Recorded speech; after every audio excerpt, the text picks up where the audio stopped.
예수님께서 무리들을 가르치시던 날에 해가 저무자 바다 저 건너편으로 가자고 명하셨습니다.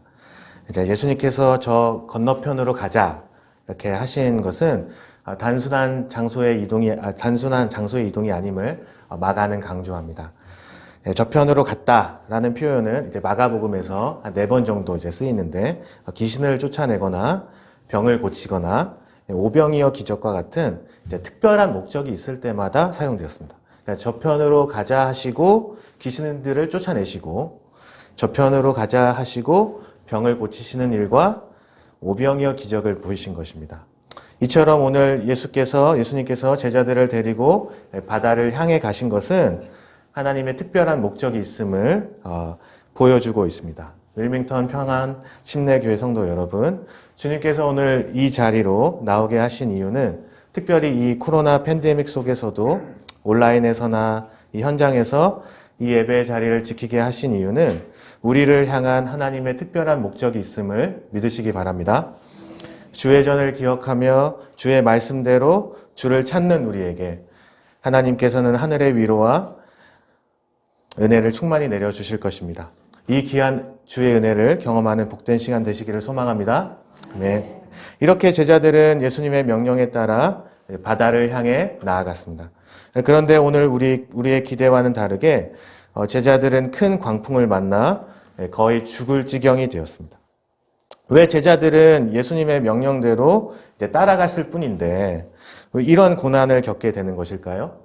마가는 제자들이 모든 것을 버리고 주님을 쫓았다 이렇게 기록하고 있는데 축복은커녕 제자들은 거의 풍랑에 거의 죽을 뻔했습니다.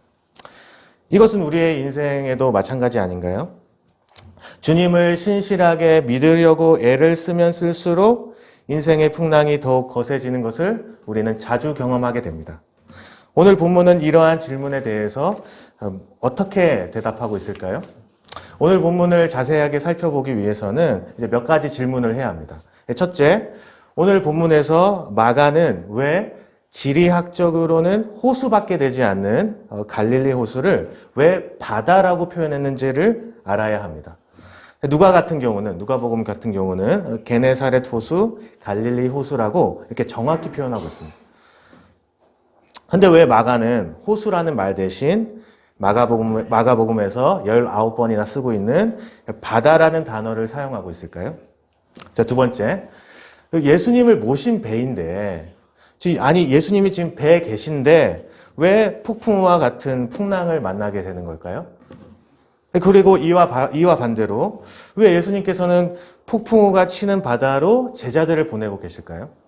예수님은 이미 제자들이 풍랑을 만나게 될 것을 이미 아셨을 텐데 그런데도 왜 제자들을 바다로 보내고 계실까요? 그리고 마지막으로 오늘 본문과 같이 인생의 풍랑을 만날 때 우리는 어떻게 이 고난을 해결해 나가야 할까요? 우리는 한 번도 경험하지 않은 세상을 살고 있습니다. 뉴욕타임즈 토마스 프리드만은 이제 이 세상은 코로나 전과 코로나 후로 나눌 수 있다 이렇게 말했습니다. 그러니까 이처럼 코로나의 위협은 우리의 삶의 형태를 완전히 바꾸어 놓았습니다. 이렇게 단순히 코로나뿐만 아니라 전혀 예상치 못한 인생의 풍랑을 만날 때 우리는 어떻게 해야 하는 것일까요? 첫 번째 질문부터 한번 풀어보도록 하겠습니다. 먼저 예수님이 탄 배가 폭풍우를 만난 이유를 살피기 위해서는 마가 기자가 호수밖에 되지 않는 갈릴리 호수를 갈릴리 바다라고 한 이유를 알아야 합니다. 윌밍턴 평안침례교회 성도 여러분, 집채만한 파도가 몰아치며 한시도 가만히 있지 않는 경랑 있는 파도를 보면 어떤 느낌을 받으십니까? 짙은 어둠이 끼고 요동치는 바다의 모습은 그 누구도 통제할 수 없는 공포와 혼돈을 느끼지 않으십니까? 이처럼 오늘 마가는 바다라는 단어를 사용함으로써 우리에게 큰 폭풍우가 치는 바다, 그 누구도 통제할 수 없는 혼돈과 어둠의 이미지를 떠오르게 하고 있는 것입니다. 그 속에서 제자들은 고난을 받고 있으며 죽음의 위협에 처해 있다는 사실을 마가 기자는 우리에게 생생하게 들려주고자 하는 것입니다. 그러나 마가는 여기서 그치는 것이 아니라 예수님께서 바다를 꾸짖었다고 강조합니다. 그냥 잠잠하라 이렇게 하시면 되는데 예수님은 바다를 꾸짖지 않습니까? 그러니까 왜 예수님은 꾸짖었다 이렇게 하는 것은 바다가 뭔가 잘못했음을 전제하는 것 아닙니까? 그러니까 왜 예수님은 무생물인 바다를 마치 인격을 가진 존재로 여기고 있을까요? 그 이유는 구약에서 바다는 대개 하나님의 백성들을 괴롭히며 삼키는 악한 세력으로 표현되고 있기 때문입니다. 시편 106편 9절에 보면 이에 홍해를 꾸짖으시니 곧 마르니 그들을 인도하여 바다 건너가기를 마치 광야를 지나가게 하사. 이 시편 기자도 하나님께서 홍해 바다를 꾸짖었다 이렇게 표현하고 있는데 그냥 물리적인 바다라면 뭘 잘못했겠어요? 여기서 홍해는 바로 하나님의 백성들을 괴롭히며 구원을 막는 악한 세력, 혼돈의 힘을 가리키는 것이기에 하나님께서는 홍해를 꾸짖었다라고 표현하는 것입니다. 그런데 오늘 놀랍게도 오늘 예수님도 바다와 바람을 꾸짖고 계시다는 것입니다. 마가복음 4장 39절에 예수께서 깨어 바람을 꾸짖으시며 바다더러 이르시되 잠잠하라 고요하라 하시니. 자, 더 놀라운 건 예수님께서 꾸짖었다 이렇게 잠잠하라 라고 하신 이 표현은 예수님이 더러운 귀신들을 쫓아내실 때도 동일하게 사용하고 있다는 것입니다. 마가복음 1장 25절에 보면 이렇게 되어 있습니다.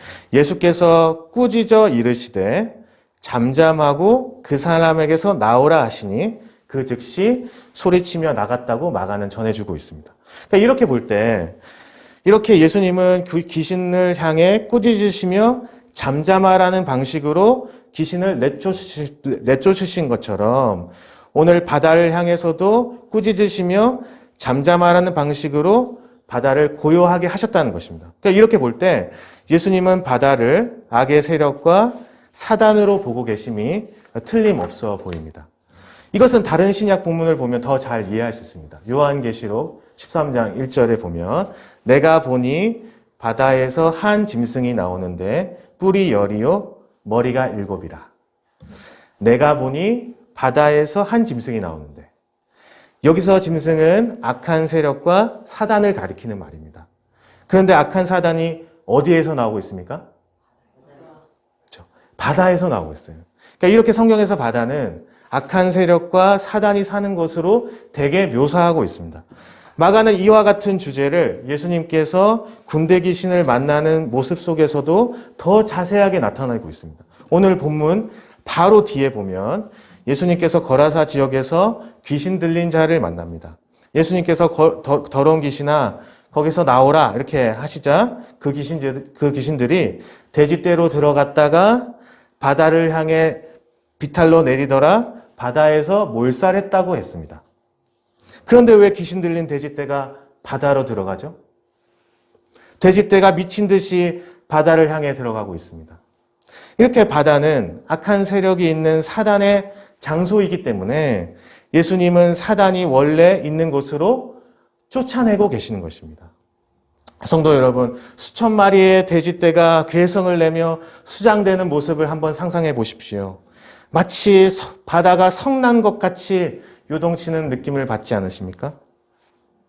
이렇게 요동치는 성난 바다의 모습은 마치 사탄이 우는 사자처럼 포효하는 모습을 보여주기 때문에 예수님께서는 바다를 꾸짖어 잠잠하게 하시는 것입니다.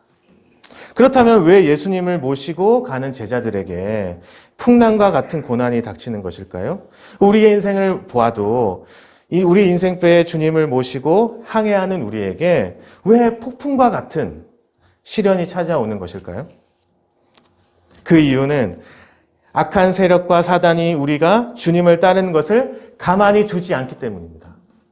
우리가 주님을 섬기는 것을 잠잠코 보고만 있지 않기 때문이에요.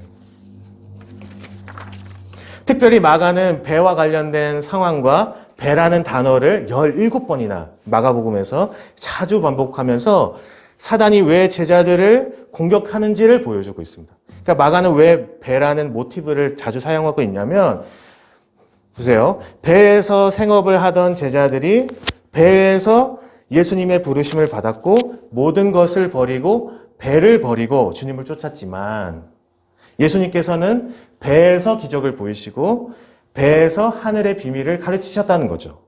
그러니까 마가는 어떤 의미를 우리에게 전달해 주고 있습니까?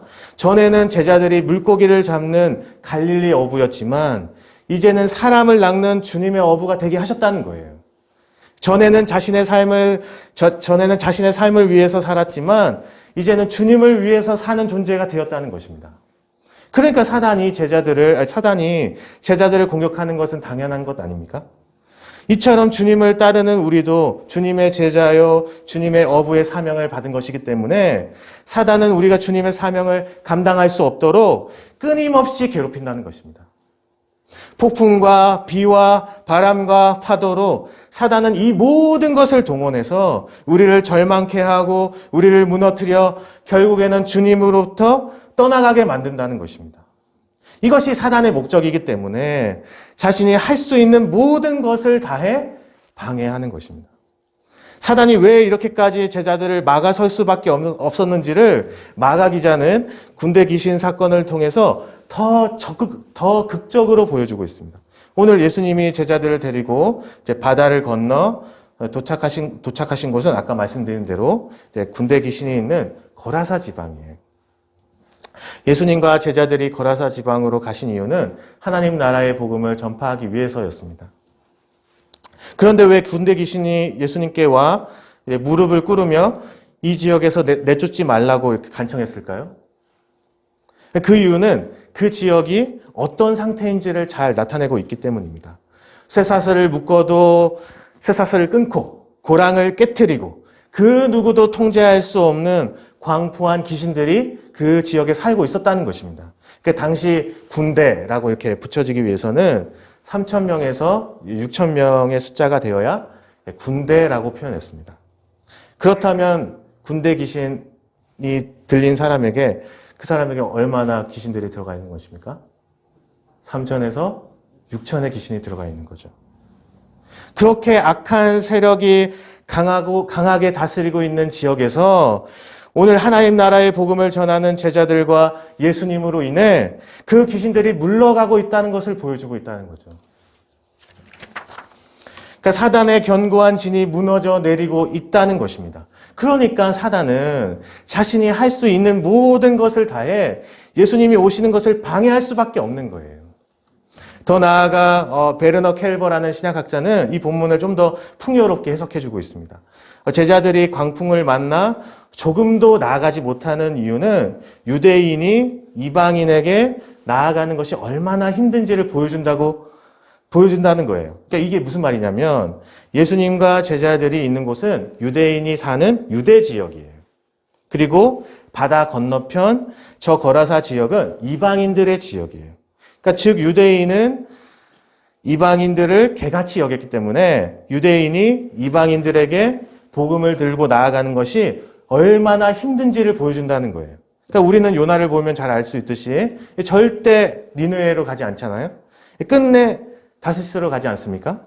그러니까 이처럼 이방인을 하나님의 백성으로 인정하는 것이 얼마나 힘든지를 풍랑이 보여준다는 거예요. 그런데 오늘 예수님께서 이 경계를 무너뜨리신다는 것입니다. 폭풍우를 만나 한 걸음도 나가지 못하는 배가 예수님으로 인해 나아가게 되었다는 것입니다. 이렇게 유대인과 이방인 사이를 가로막고 있는 사단의 그 견고한 진이 무너져 내리고 있다는 것입니다. 그러니까 사단은 모든 것을 다해 예수님과 제자들을 막아설 수밖에 없는 거예요. 이것은 우리에게 무엇을 가르쳐주고 있습니까? 우리 인생배에 주님을 모시고 주님을 따라가는 한 사단의 방해와 계계가 흉흉할 것임을 보여주고 있습니다. 우리의 인생은 순풍의 돛담배가 술렁술렁거리는 호수길이 아니라 사단이 우는 사자처럼 포효하는 흉흉한 바닷길을 걷는다는 것입니다. 그렇다면 우리는 이러한 사단의 공격이 있을 때 우리는 어떻게 해야 하는 것입니까? 우리는 제자들의 모습 속에서 그 답을 찾아야 합니다. 오늘 어느 정도 배가 나갔는지는 모르지만 갑자기 광풍이 불면서 배가 심각한 위기에 빠지게 되었습니다.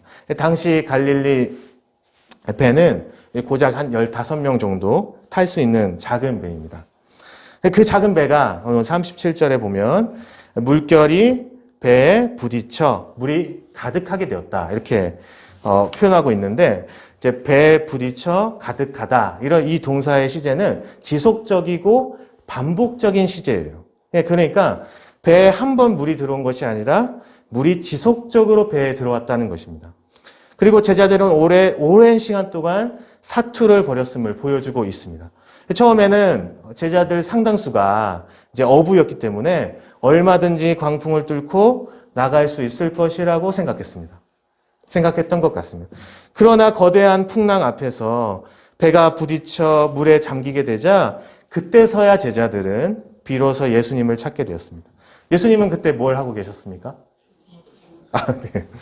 예수님이 풍랑이 있는 곳으로 제자들을 보내셨으니까 제자들과 함께 힘써 싸우고 계십니까? 배에는 선장이 정말 중요한데 예수님이 선장으로서 풍랑에 맞서 진두지휘를 하고 계십니까? 그러나 실망을 넘어 정말 무책임하다라고 느낄 정도로 38절에 예수님은 베개를 베고 주무시고 계셨습니다. 예수님이 계신 이 고물은 보통 배의 지휘소 역할을 한다고 합니다.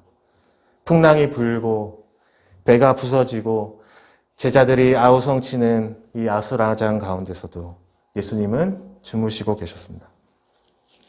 제자들의 반응을 좀 더 이해하려면 갈릴리 호수 폭풍 속의 그리스도라는 렘브란트의 그림을 좀 살펴볼 필요가 있어요. 이 그림을 보면 배가 풍랑으로 인해 45도 정도 이렇게 각도로 기울어진 배는 언제 침몰할지 모르는 위태로움과 죽음의 상황을 잘 묘사하고 있습니다. 특별히 렘브란트는 제자들의 모습을 다 이 그림 구도 속에 놓고 있는데 중요한 건 다 같은 모습이 아님을 잘 묘사하고 있습니다.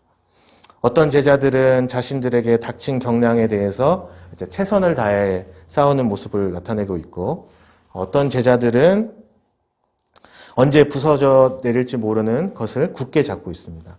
또 어떤 제자는 거친 풍랑으로 인해 탈진하는 모습을 보이고 있고 어떤 제자는 모든 것을 포기하고 아예 고개를 돌리며 현실을 외면하는 모습도 나타나고 있습니다.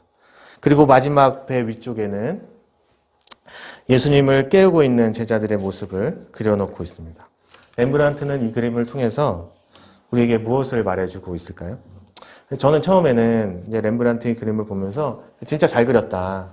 참 대단하다. 이렇게 생각했는데 그런데 이 그림에 대한 해석이 있음을 제가 알게 되고 학자들의 도움을 받아 이 그림을 해석하는 가운데 큰 깨달음을 얻게 되었습니다. 이 그림은 신자인 우리를 너무나도 잘 반영하고 있기 때문에 학자들은 그림 속에서 우리는 과연 어떤 인물인지를 스스로 물어봐야 한다고 지적합니다. 김학철 교수의 이야기를 한번 들어보겠습니다. 우리의 인생에서 우리는 무엇을 붙들고 있는가?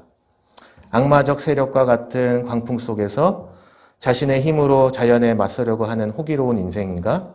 아니면 언제 끊어질지 모르는 밧줄을 붙들고 있는 어리석은 인생인가? 아니면 당신은 이 모든 상황을 외면하고 포기하고 있는가? 아니면 이 폭풍의 무게에 지쳐 토하고 있는가? 그것도 아니면 도움을 줄 수 있는 어떤 존재에게 도움을 구하고 있는가? 라고 질문합니다. 그리고 덧붙여 말하기를 이 인생들 중에 누가 가장 지혜로운 인생인가? 라고 물어보고 있습니다. 윌밍턴 평화침례교회 성도 여러분, 우리는 악마적 광풍과 같은 사단의 방해와 괴계 가운데 우리는 무엇을 하고 계십니까? 자신의 힘으로 끝까지 사단을 대적하고 계십니까? 아니면 언제 무너져 내릴 줄 모르는 것에 그것을 의지하며 그것으로 피하고 계십니까? 아니면 모든 것을 포기하고 현실을 외면하고 계십니까? 이 그림이 신자인 우리의 모습을 너무나도 잘 보여주는 것처럼 우리는 정말 무엇에 집중하고 있는가를 스스로 돌아봐야 해요. 누가 가장 지혜로운 자이며 누가 가장 안전한 자인지, 그렇다면 나는 정말 지혜로운 자인지를 돌아봐야 한다는 거죠. 성도 여러분, 누가 가장 지혜로운 자이며 누가 가장 안전한 자입니까? 사단의 이러한 공격 속에서 우리는 도대체 어떻게 해야 하는 것입니까? 오늘 오늘 본문 속에서 제자들이 예수님께 부르짖고 있음을 주목하라고 말합니다. 제자들은 위기 가운데 무책임하게 주무시는 그리스도를 절대 이해할 수 없었습니다. 그러나 제자들은 거기에 굴하지 않고 부르짖기 시작했습니다. 선생님이여, 왜 우리를 돌보지 않으십니까? 우리가 죽게 된 것이 보이지 않으십니까? 언제까지 주무시고 계실 것입니까? 라고 주님을 흔들어 깨우기 시작했습니다. 그러니까 그제서야 예수님이 깨어나셨다는 사실을 마가는 보여주고 있습니다. 여기서 신약학자 톰 나이트도 제자들이 예수님께 부르짖는 모습을 묘사하고 있는 마가 기자에게 집중해야 한다고 말합니다. 그러니까 제자들이 믿음 없는 모습을 보였을지라도 마가는 이 제자들의 모습을 통해 폭풍 속에서도 하나님께 울부짖으면 마침내 주님은 바다를 잠잠케 하시고 파도를 가라앉히시는 분임을 우리에게 가르쳐주고 있다고 말해요. 정말 마가는 오늘 예수님과 제자들의 모습 속에서 시편 107편의 내용을 암시하고 있습니다. 시편 107편 28절 29절을 함께 같이 읽어보겠습니다. 시작. 이에 그들이 107편 28절 시작. 이에 그들이 그가 그들의 고통에서 그들을 인도하여 주시고 만물을 고요하게 하사 물들도 잠잠하게 하시는. 그러니까 여호와 하나님이 광풍을 고요하게 하신 것처럼 오늘 마가는 예수님이 동일하게 광풍을 잠재우시는 분임을 보여주고 있습니다. 이처럼 파도와 바람을 잠잠케 하시는 이는 누구냐? 그는 누구냐라는 제자들의 질문에 대해 마가복음을 읽는 독자로 하여금 그 답을 직접 내리게끔 하고 있다는 거죠. 그러나 마가는 거기에만 집중하는 것이 아니라 오늘 시편 기자가 하나님께 부르짖었기 때문에 하나님이 일하신 것처럼 우리로 하여금 제자들의 모습에 주목하게 하고 있다는 것입니다. 그러니까 마가는 제자들이 예수님을 깨우는 행동이 얼마나 중요한 행동인지를 보여주고 있습니다. 특별히 제자들이 예수님께 부르짖는 내용은 현재형으로 되어 있어요. 그러니까 헬라어 원문에 보면 현재형으로 되어 있어요. 그리고 예수님께서 깨어나셨다. 그리고 바다를 향해 잠잠하라. 이렇게 하신 것도 둘 다 현재형으로 되어 있습니다. 그러니까 다른 구절은 오늘 본문의 다른 구절은 거의 다 과거형으로 지금 기술하고 있는데 반해 마가는 이 두 모습만 현재형을 사용함으로써 그 의미를 강조하고 있습니다. 제자들이 부르짖으니 예수님께서 깨어나셨고 예수님께서 응답하셨다는 거죠. 그러니까 이처럼 우리도 폭풍 가운데 있어도 하나님께 울부짖으면 하나님은 반드시 들으시고 응답하신다는 것입니다. 그들을 거기서 인도하여 내시고 광풍을 고요하게 하신다는 것이에요. 물론 제자들은 예수님께 왜 이렇게 믿음이 없느냐라고 책망을 받았지만 그러나 예수님께서 깨어나심으로 인해 모든 상황이 정리될 수 있었다면 제자들의 행동은 지혜로운 것 아닌가요? 우리도 사단의 위협이 다가오고 죽음의 위협 가운데 있는데 주님께 부르짖으며 살려달라 이렇게 이야기해야 되는 것 아닙니까? 사단이 우리를 흔들고 있는데 우리는 가만히 계실 것입니까? 우리도 제자들처럼 주님을 흔들며 깨워야 되지 않겠습니까? 이렇게 오늘 마가는 우리에게 겸손하게 주님께 나아와 부르짖으며 주님을 깨워야 한다고 말해요. 이 팬데믹 속에서 우리의 인생의 모든 고난 속에서 하나님 도대체 언제까지입니까? 왜 우리를 돌보지 않으십니까? 라고 부르짖어야 합니다. 주님이 너는 왜 이렇게 믿음이 없느냐라고 책망하실지라도 우리는 주님이 누구신지를 바라보며 주님이 일하실 때까지 부르짖어야 해요. 우리는 어차피 죄인이고 연약하기 때문에 그래서 우리를 너무나도 잘 알고 계시는 주님께서 우리에게 기도를 가르쳐 주신 것 아닌가요? 기도를 왜 가르쳐 주신 겁니까? 시험 중에 있을 때 악을 당할 때 기도하라고 가르쳐 주신 것이에요. 너희는 이렇게 기도하라. 시험에 들게 하지 마옵시고 다만 악에서 구하옵소서. 주님께서 우리에게 기도를 가르쳐 주신 것은 이러한 사단의 공격이 있을 때 우리의 모든 고난 속에서 기도하라고 가르쳐 주신 것이기 때문에 우리는 주님이 일하실 때까지 참으며 기도해야 합니다.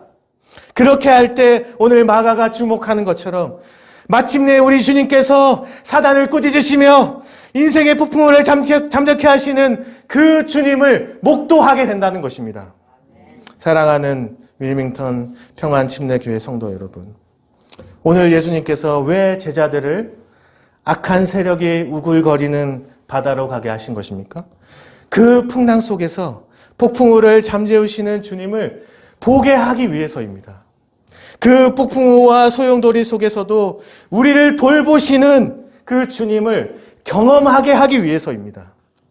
주님이 타신 배는 그 어떤 순간에도 그 어떠한 사단의 공격에도 침몰하지 않으며 마침내 주님이 우리를 돌보신다는 이 진리를 가르쳐주기 위함인 것입니다. 만약 제자들에게 이러한 경험이 없었다면 이후의 수많은 고난 가운데서도 주님의 사명을 감당하지 못했을 것입니다.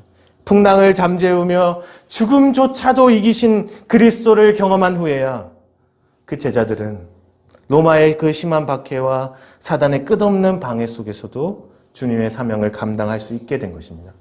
심지어 죽음 앞에서도 제자들은 믿음으로 당당할 수 있었던 것입니다. 이 경험을 한 요한은 우리에게 이렇게 증언하고 있습니다. 요한일서 4장 4절에 자녀들아 너희는 하나님께 속하였고 또 그들을 이기었나니 너희 안에 계신 이가 세상에 있는 자보다 크심이라. 제자 베드로도 풍랑 속에 있는 우리에게 이렇게 교훈해주고 있습니다. 베드로전서 5장 7절에 너희 염려를 다 주께 맡기라. 그가 친히 너희를 돌보시리라. 사단이 우는 사자같이 두루다니며 우리를 삼키려고 해도 그 모든 것을 주님께 맡기며 주님이 돌보실 것을 기다리라고 하고 있는 것입니다. 어떻게 베드로가 이런 고백을 할 수 있었을까요? 폭풍 가운데서도 자신을 붙드시는 주님을 경험했기 때문이에요. 너희 염려를 다 주께 맡기라. 그가 친히 너희를 돌보시리라. 여기서 돌보다라는 단어는 오늘 폭풍 가운데서 제자들이 왜 우리를 돌보지 않으십니까? 라고 했던 똑같은 단어예요. 그러니까 처음에는 제자들은 풍랑의 믿음 없는 모습을 보였지만 폭풍우보다 더 큰 존재인 주님을 만나고 그 주님이 우리와 함께 하신다는 것을 경험했기 때문에 베드로는 이렇게 고백할 수 있었던 것입니다. 너희 염려를 다 주께 맡기라. 그가 친히 너희를 돌보시리라. 윌밍턴 평안 침례교회 성도 여러분, 오늘 말씀은 우리에게 무엇을 알려주고 있습니까? 예수님을 모신 배, 인생 바다의 길은 풍랑이 가득하다는 것입니다. 악한 사단은 자신이 할 수 있는 모든 것을 다해 우리를 흔든다는 것입니다. 그렇기 때문에 우리는 때론 파도의 위세와 바람의 세기와 어둠의 깊이로 인해 두렵고 낙담할 때도 있을 것입니다. 그러나 우리는 그럴 때마다 우리 주 예수 그리스도께서 그 악한 세력과 사단을 어떻게 무너뜨렸는지를 기억해야 합니다. 우리 주 예수 그리스도의 십자가 죽음과 부활로 인해 모든 것을 이루시며 모든 원수와 사망의 권세조차도 정복하셨다는 이 진리를 우리는 기억해야 합니다.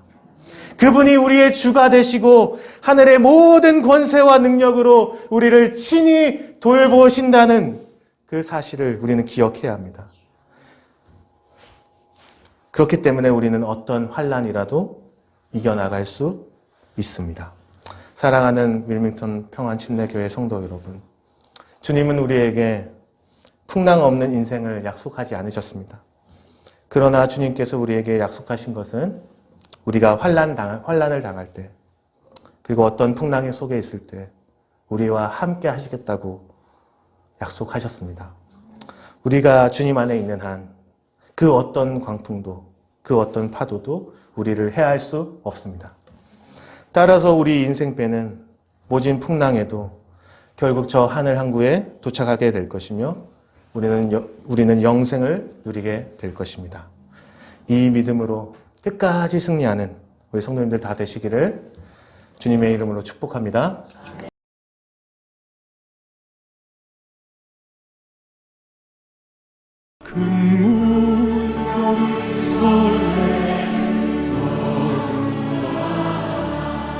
저 등대에 울려도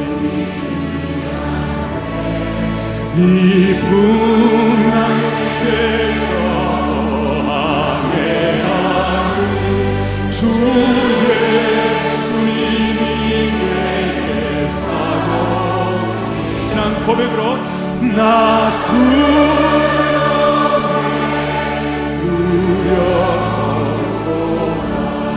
주 예수님 늘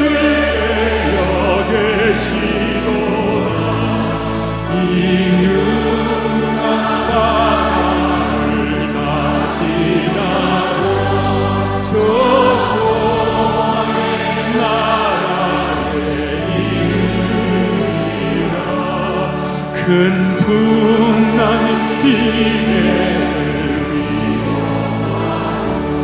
저기 물이 걸려 이 바다에 노저 항해하는 주 예수님이 이 바다에 노저 항해하는 주 예수님의 사랑이라면 나는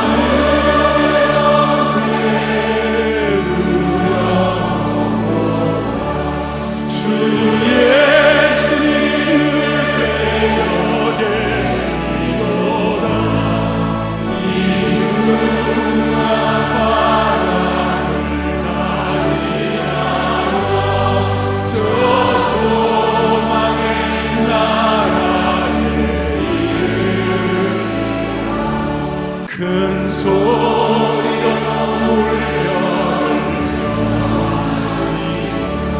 이 바다는 고요히 잠자리라. 저 동력이 환하게 밝아올 때 나 주 앞에 일어나 나는 주 예수님 늘 깨어 계시도다. 주 예수님 늘 깨어 계시도다. 이 흉한 바람을 다 지나며 저 소망의 나라에 이르리. 저 소망의 나라에 저